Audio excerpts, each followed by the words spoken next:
Okay, sorry. Now I'm back with this one. This one. Say hi, sweet girl. I swear I could do I could do a broadcast for you guys from different rooms, each one with a different dog. That's one of the fun things about living in my house. There's a different dog in every room. But even if you come to my house one day, you'll never meet this one. You'll never meet this sweet one because she does not enjoy meeting new people. Anyway, sorry for the abrupt end. One of us had poop on our tail, and it wasn't me, so we had to deal with that situation. The basic thing that I wanted to bring to you today is that it is totally normal to experience fear and resistance when you are considering the support that is abso-freaking-lutely, fundamentally 100% necessary in your business. It's totally normal to experience fear and resistance. I am 15 years in. I have spent definitely into the mid six figures on my business in the last 15 years.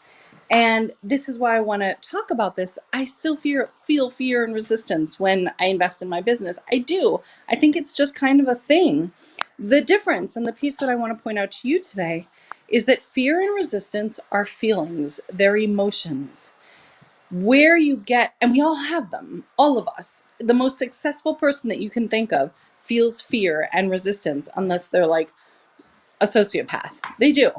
The difference between folks who self-ascribe as successful and folks who are really stuck in struggle is that people who define themselves as successful and reach their goals feel the fear and resistance, in this case, to hiring support, to investing in their business, to stepping away from struggle and DIY.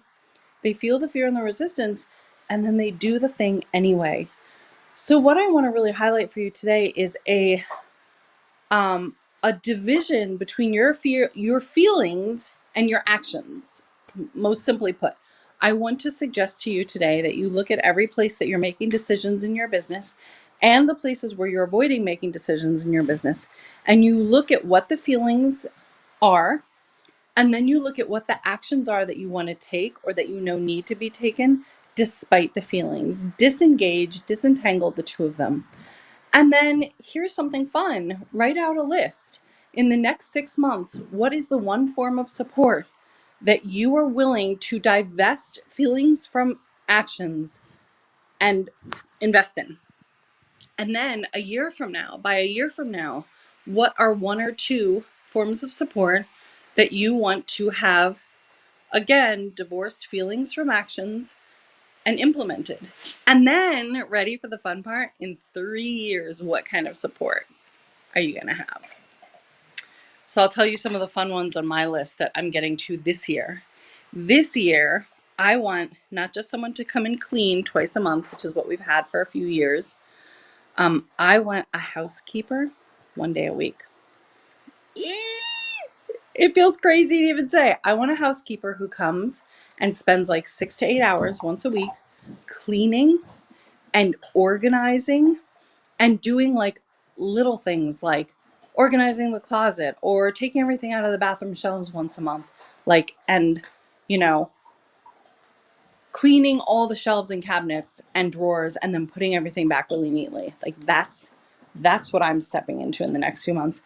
And I also am toying, I'm just letting you in on the little insider, like, here's what my magic wand is creating this year. I'm also toying with having someone once a week that comes and cooks and leaves a couple of really healthy meals. And that one I'm torn about, not because I'm afraid of delegating that, but because I actually really do love cooking. But I cook so much, and I'd like to feel like a few days a week I don't have to cook. And I'd also like someone who makes things that are different from what I make. So those are a couple of things that I'm delegating. I'm also thinking about, at some point this year, finding probably a part-time OBM or project manager. So that's someone who sort of sits down with me and looks at the bird's eye view of my business and my goals for the year, and then project manages towards each of those goals. Because, one of the things that I know about myself, and this is really important, you got to know your strengths and your weaknesses.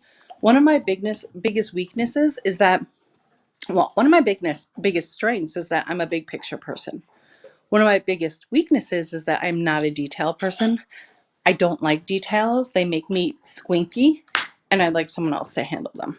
So those are a couple of like my splurgy magical delegations over the next year. I would love to hear yours in the comments.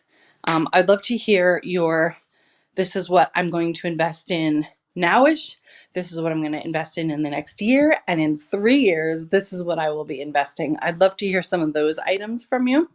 And sorry for ending the last video so abruptly when one of us freaked out because there was poop on our tail in the woods.